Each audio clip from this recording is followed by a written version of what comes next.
로마서 4장 9절부터 17절 말씀입니다. 그런즉 이 복이 할례자에게냐 혹은 무할례자에게도냐 무릇 우리가 말하기를 아브라함에게는 그 믿음이 의로 여겨졌다 하노라.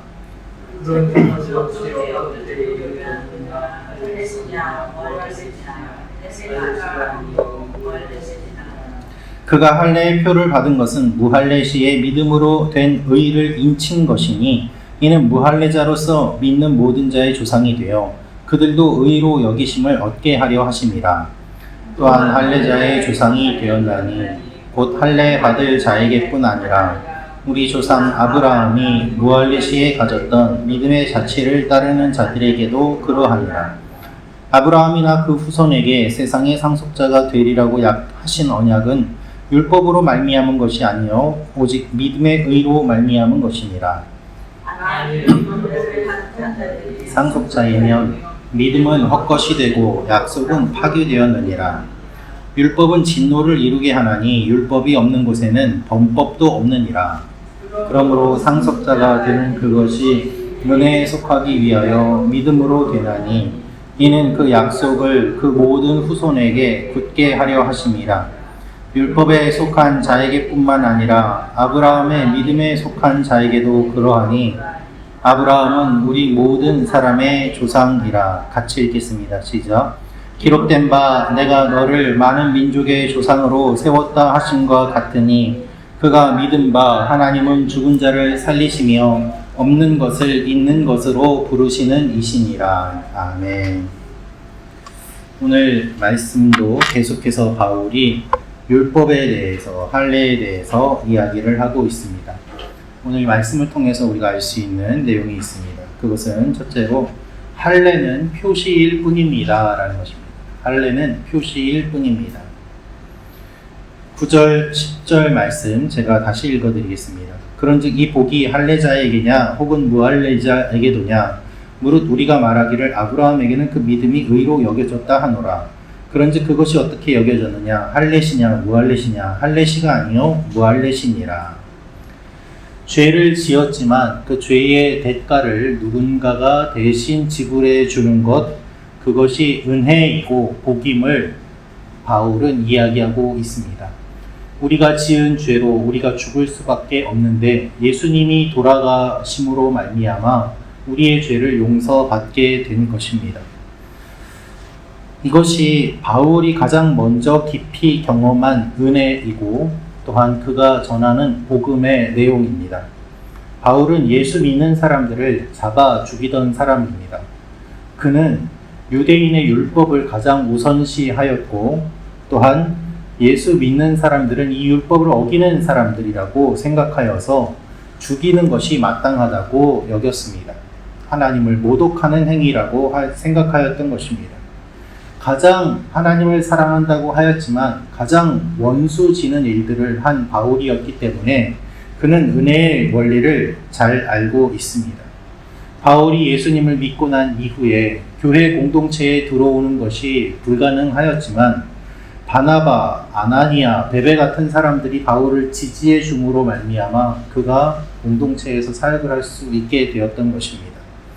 바울이 이야기하는 내용은 무엇인가 하면 아브라함이 할례를 받기 전에 먼저 하나님을 믿었고 아브라함은 율법을 하나님이 주시기 전에 먼저 하나님을 믿고 난 다음에 그것의 징표로 할례를 행하였기 때문에 할례보다 믿음이 우선이라는 이야기를 하고 있습니다. 할례는 믿은 사람이 내가 믿는 사람으로서 살아가겠다는 표시에 불과합니다. 그런데 유대인들은 그것을 오해하고 오히려 중요하지 않은 할례보다 믿음을 무시하고 할례를 우선시하면서 그가 정말로 중요하게 여기는 것이 무엇인지를 사람들이 모른 채 그렇게 지내는 것들에 대해서 안타까워하면서 이 내용들을 기록하고 있는 것입니다. 로마 교회는 유대인 그리스도인들과 이방인 그리스도인들이 함께 있었기 때문에 할례를 주장하는 유대인 그리스도인들에게 할례의 의미를 다시 한번 설명하면서 이 순서가 믿음 다음에 할례임을 분명하게 이야기를 하는 것입니다. 할례를 받았기 때문에 무엇인가를 더 얻는 것이 아니라 하나님을 믿는 믿음의 표시로 할례가 주어졌다는 것입니다. 우리가 신앙생활을 하는 가운데서도 우리는 무엇이 중요한지를 잘 분별해야만 합니다. 중요하지 않은 것을 두고 논쟁하거나 중요한 것을 잊어버리면 안 되는 것이죠. 많은 경우에 덜 중요한 것을 가지고 싸우면서 분열되기도 하고 심지어는 교단이 갈라지기도 합니다. 하나님께서 보시기에 정말 중요한 것이 무엇인지를 생각한다면 연합과 일치와 사랑과 화평이 더 중요한 것 아니겠습니까? 우리가 신앙생활하면서 각자 중요하게 여기는 부분들이 다를 수 있습니다. 그러나 그럼에도 불구하고 하나님께서 말씀하시는 원리는 변함이 없는 것입니다. 믿음이 먼저요, 그 다음에 할례가 주어지는 것입니다. 이 신앙의 본질을 우리가 제대로 기억하지 않고 중요하게 여기지 않는다면 언제나 다툼의 소지로 남을 수밖에 없습니다. 이 아침에 우리가 기도하며 우리에게 주신 그 은혜를 생각하고 우리의 믿음의 본질이 무엇인지 다시 한번 묵상하며 나아가는 여러분과 제가 되기를 소망합니다. 두 번째로 알 수 있는 것은 율법은 진노를 이루게 합니다 라는 것입니다. 율법은 진노를 이루게 합니다. 15절 말씀 우리 같이 읽겠습니다. 시작. 율법은 진노를 이루게 하나니 율법이 없는 곳에는 범법도 없느니라. 아멘. 그렇다면 율법은 소용이 없는 것입니까? 그렇지 않습니다. 죄 짓는 자들은 마땅히 처벌을 받아야만 합니다. 그리고 그 처벌의 기준은 율법입니다. 하나님의 은혜는 하나님의 공의와 함께 짝을 이룹니다. 당연히 심판을 받아야 합니다. 그 기준이 율법입니다. 그런데 그 심판을 받아야만 하지만 그 심판의 대가를 대신 지불해 주신 분이 우리 예수님임을 바울은 설명하고 있습니다. 심판이 없는 것이 아니라 그 대가를 지불함으로 심판이 완성이 되는 것이죠. 따라서 율법이 진노를 이룬다고 말을 하는 것입니다. 로마서는 여러 번 이 율법의 효능에 대해서 말을 하고 있습니다. 여러분, 은혜만 이야기하면서 율법을 이야기하지 않으면 교회는 무질서와 방종의 모임이 되고 맙니다. 모든 것이 다 은혜로 한다면 어떠한 기준도 없이 사람들은 자기 소견에 오른 대로 신앙생활을 하는 것입니다. 반대로 기준만 이야기한다면 사람들은 딱딱함을 느끼고 그 모임에 오지 않고 튕겨 나갈 것입니다. 율법은 심판의 기준이 됩니다. 따라서 죄 짓는 사람과 죄 짓는 사회의 특징은 이 기준을 없앱니다. 기준을 바꾸어 버립니다. 그것이 로마서 1장부터 바울이 이야기했던 내용인 것이죠. 예전에는 간통죄가 있었습니다. 그러나 그 죄가 폐지됨으로 말미암아 그런 죄를 저질러도 처벌할 근거가 없어지는 일들이 일어납니다. 우리가 사는 이 사회에는 법이 만들어지기 이전에 그 법의 허점을 이용해서 죄 짓는 사람들이 너무나도 많이 있습니다. 그 범죄가 일어난 다음에 뒤늦게야 법을 만드는 일들이 반복되기 때문입니다. 법을 만드는 속도가 범죄의 속도를 따라가지 못합니다. 그래서 때때로 범인을 잡아도 이 범인을 처벌할 법적인 근거가 없어서 그냥 놔주어야 되는 때도 많지 않습니까? 율법이 있어야 처벌할 수 있습니다. 하나님은 그것을 아시고 우리에게 기준을 주신 것입니다.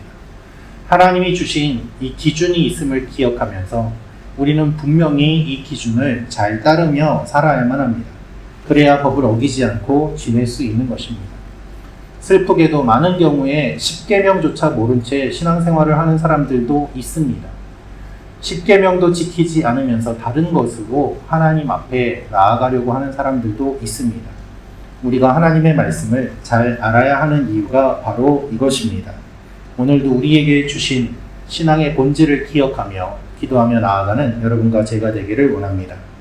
마지막으로 알 수 있는 것은 하나님은 없는 것을 있는 것으로 불러주십니다 라는 것입니다. 하나님은 없는 것을 있는 것으로 불러주십니다. 17절 말씀 제가 읽어드리겠습니다. 기록된 바 내가 너를 많은 민족의 조상으로 세웠다 하신 것 같으니 그가 믿은 바 하나님은 죽은 자를 살리시며 없는 것을 있는 것으로 부르시는 이시니라. 아멘. 하나님이 아브라함을 불러주실 때 하나님은 이미 아브라함을 통해서 태어날 수많은 자손들을 먼저 보셨습니다. 하늘의 별과 같이 바다의 모래와 같이 너를 통하여 자손들이 많아질 것이라고 하셨습니다. 하지만 당시에 아브라함은 아들 한 명 없는 상황이었습니다.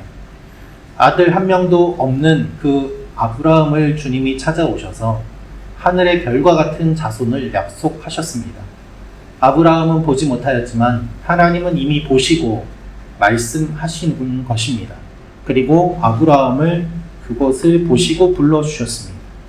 없었지만 있는 것으로 불러주셨고 아직 민족을 이루지 않았지만 민족을 이루는 민족의 조상으로 불러주셨습니다.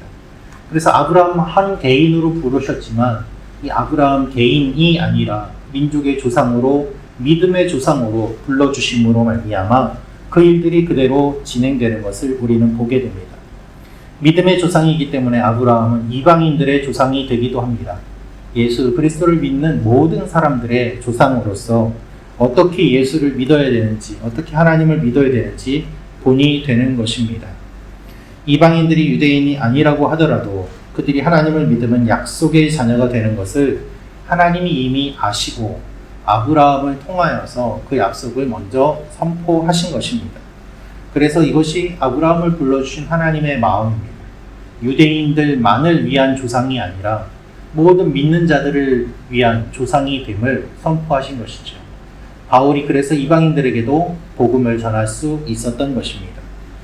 우리는 우리 눈에만 보이는 것을 보고 판단하고 있지는 않습니다. 하나님께서는 우리 안에 있는 가능성을 보고 말씀하시고 우리가 보지 못하는 것들을 먼저 보고 불러주십니다. 그래서 내가 보는 내가 정답이 아니라 하나님이 보시는 내가 정답인 것이지요. 나만을 바라보며 나아가지 말고 하나님을 바라보며 오늘도 지금 내 손에는 없지만 하나님께서는 이미 보시고 불러주시는 부분이 있음을 기억하며 하나님 앞에 나아가는 여러분과 제가 되기를 소망합니다. 오늘도 그 일들이 이루어지는 하루가 될 것입니다. 지금은 보이지 않지만 주님을 바라보며 믿음의 길을 걸어갈 때 보이지 않던 것들이 확실하게 보이게 되는 놀라운 역사가 일어나게 될 것입니다. 기도하겠습니다. 참 좋으신 아버지 하나님, 아무것도 없던 아브라함을 주님이 보시고 찾아오시고 말씀하여 주시고 약속을 주시고 믿음의 조상으로 삼아주신 것을 저희가 봅니다. 주님, 저희도 아무것도 없지만 주님께서 저희들에게 있는 모습들을 보시고 불러주심에 감사드립니다. 그 하나님께서 보시는 것들을 저희가 바라보며 나아가게 도와주시고 우리에게 없는 것으로 절망하지 아니하고 하나님께서 주실 것들을 소망하며 주님이 먼저 보신 것을 우리도 바라보는 오늘 하루가 되게 하여 주옵소서. 아버지 하나님, 몸이 안 좋은 지체들 건강이 회복될 것을 바라보며 기도하게 도와주시고 마음이 아픈 지체들 마음이 회복될 것을 바라보며 기도하게 하시고 멀리 떨어져 있는 지체들 주님께서 오늘도 동일한 은혜를 허락하여 주셔서 우리가 원근각지에 있는 우리 교회 성도들 삶 가운데 하나님의 간증이 풍성한 하루가 되게 도와주시옵소서. 우리가 먼저 기도하오니 이 성전에서 기도하는 우리의 기도에 귀를 기울여 주시고 우리의 기도에 응답하여 주셔서 하나님의 위대하심을 드러내 주시옵소서. 모든 것을 주님께 맡기며 감사드리며 예수님의 이름으로 기도합니다.